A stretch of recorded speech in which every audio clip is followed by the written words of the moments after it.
Сәлем достар, қайырлы күн баршаңызға. Бүгін сіздерге духовкада пісетін пирожкидің рецептісімен бөлісемін. Менің арнама міндетті түрде тіркеліп алыңыздар. Ал енді біз пирожкиміздің қамырын жасап бастаймыз.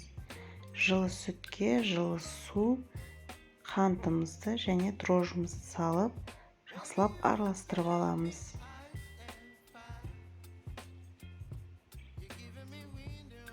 Яғни дрожжымыз жұмыс істеп көтерілгенше жылы жерге қоямыз.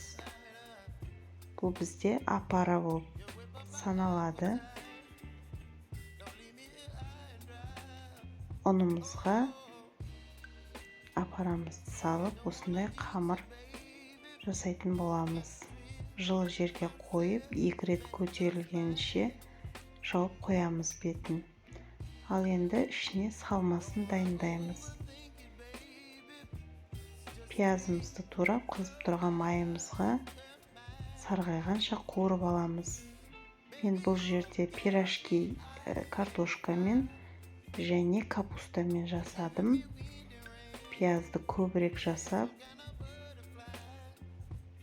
екіге бөліп алдым. Бөліп алған пиязыма қазір картошканы салатын боламын. Ал мынау сковородкадағы пиязымызға үстіне сәбіз салып, сәл қуырып аламыз.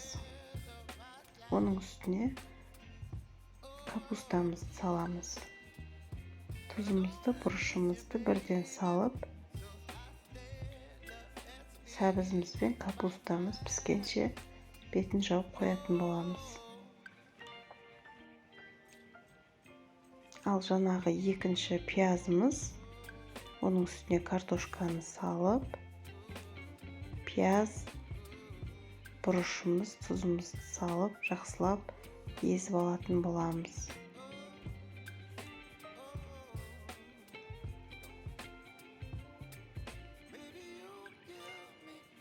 Бізде 2 начинка болады сонымен.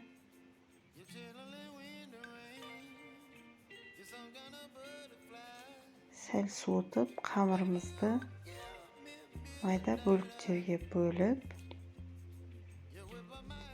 оның көмегімен жаятын боламыз.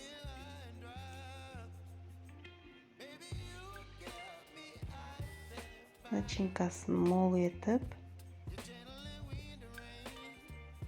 салып, қалағандарыңызша түйетін боласыздар. Мен әртүрлі ғып түйдім.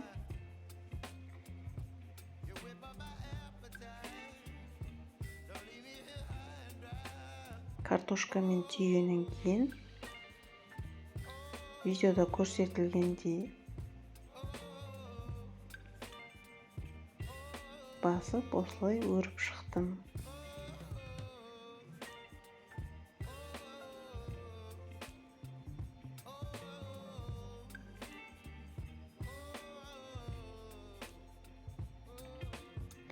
Ал енді біздің екінші начинкамыз дайын болды.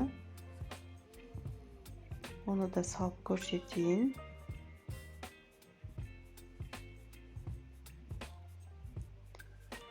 Шатасып кетпес үшін капустаны осылай жасап алдым. Енді жұмыртқаны үстіне жағып шығатын боламыз. Қызарғанша пештеріңізде ұстайсыздар. Міне біздің пирожкиіміз дайын болды. Өте дәмді, әрі жұмсақ болып шықты.